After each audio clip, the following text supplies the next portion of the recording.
Hi guys, welcome back to my YouTube channel. My name is Kosi. Just in case the first time coming across my video, thank you so much for stopping by.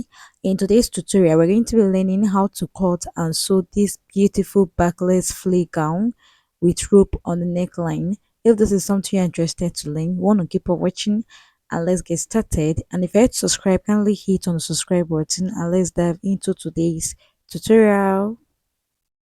I will be working with 2 yards of African print. So what I want to do is to open up and fold in a bias form. Fold from one edge of the fabric and fold in a triangular shape like so. That is a bias form. After folding, you will have it looking like this. The next you want to do is to divide your shoulder measurement by 2. I'm working with a shoulder measurement of 18 inch. You want to divide it by 2. So half of it gave me 9 inch. I place my tape exactly at the 9 inch and I make a mark. I made a mark there. So from the up to the point I marked, I got 11.5 inch. I'll use the 11.5 inch to form a circle at that point. You get, just make sure your tape is placing at the tip. After connecting, you want to make sure you have your exact half of shoulder measurement. So go ahead and cross check. So now I'm done with that. Next you want to do is to subtract 4 inch. Okay, subtract 4 inch and place at that tip. Then determine the length you want for this gown. The length I'm marking is 36.5 inch. If you feel is long, you can make it 35, but include your folding allowance for the hem part. So after connecting, I went ahead to form a circle using my chalk, as you can see. Then once I'm done with that, I'll just cut it out. This is very simple to make. After cutting, I'll cut on this other part, then I'll fold another fabric in a triangular shape again, then I'll cut the back piece. I've gone ahead to cut the back, as you can see. So the next thing I did again was to determine how open I want the back to be.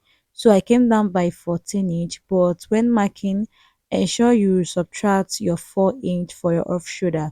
Subtract the 4 inch for your off shoulder, then connect like so. I also went up by half inch just to have room for my elastic channel. You get.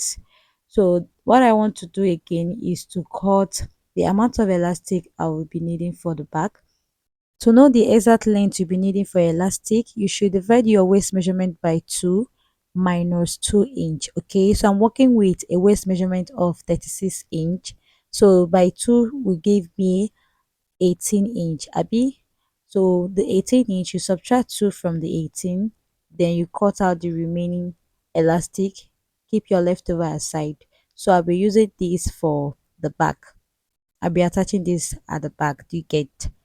So once I'm done with that, next thing I want to do is to notch where I started the cutting. I'll just notch this at the I'll notch this on the side front, okay? Because you'll be folding from that part. Do you get? So you'll be folding the side front, you fold to get to the point you notched. You also repeat the same thing on the other side again. So I'll head over straight to my sewing machine and I'll first sew the rope. So fold in your rope with about half inch and also fold again like so. Go ahead and stitch.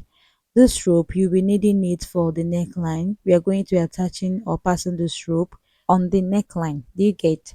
So I'll just fold like so, then I'll go ahead and stitch. I'll make a top stitch. So when I get to this end, I'll also fold in half inch, then stitch the remaining part.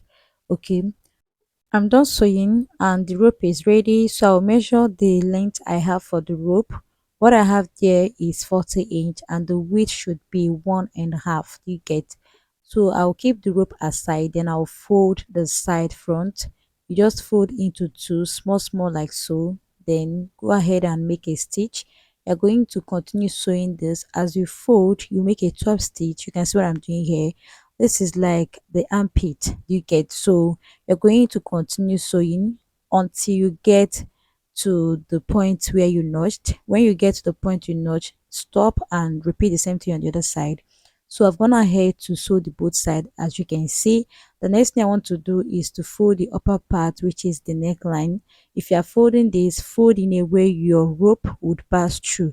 You get, just give it enough room for your rope to pass through freely without being tight, without being, too tiny. Just fold, then go ahead and stitch. Just watch what I'm doing here, so you'll be able to do this. Very simple to make. So I've gone ahead to stitch. Now I use my safety pin to pass the rope through the casing. You can see what I'm doing here. This is for the front, you get, and the rope is for the neckline, you get. So I'll just go ahead and arrange it very well. After arranging, this is what I have. The next thing is to keep the front piece aside, then I'll work on the back piece. So for the back, you should fold in a way your elastic would pass through. Okay, fold in a way elastic would pass through. This is the back waistline, so you should fold in a way your elastic would pass through. So I'll just continue doing that. This is flay, just gently fold and you are good to go. So I've gone ahead to do that. I'll cut my thread, then I'll use my safety pin again to pass the elastic through the casing I created. So I'll just go ahead and pass. Then after passing the elastic, I'll make a stitch on both sides just to secure the elastic from removing or pulling out. So I've gone ahead to do that, as you can see. So the next thing I did was to place the back and front piece right sides facing each other, and I stitched from the down part of the dress. Okay, I stitched from the bottom part of the both dress. So after stitching the other side, I repeat the same thing on the other side. You get, just shape with 1 inch. So I've gone ahead to do that, guys. After that, next thing you want to do is to hem the bottom part of your dress. Okay, so you fold into two like so, small, then go ahead and hem it. You can see what I'm doing here. For those of you that find it difficult to fold flay, this is how you go about it. It's very simple. Just patiently fold into two, small like this. Do not fold big, just small, and you are good to go. So this is the final result of our beautiful backless gown. This is lovely, this is beautiful, and this dress is up for sale. I have so many different prints. I'm into ready to wear business, and I sell from 10 pieces, very cheap, 4K for each piece. Okay, do it, patronize us. Contact us through the number showing on the screen. Thank you so much for watching. I'll see you guys in my next one. Don't forget to hit on the subscribe button. I love you. Bye.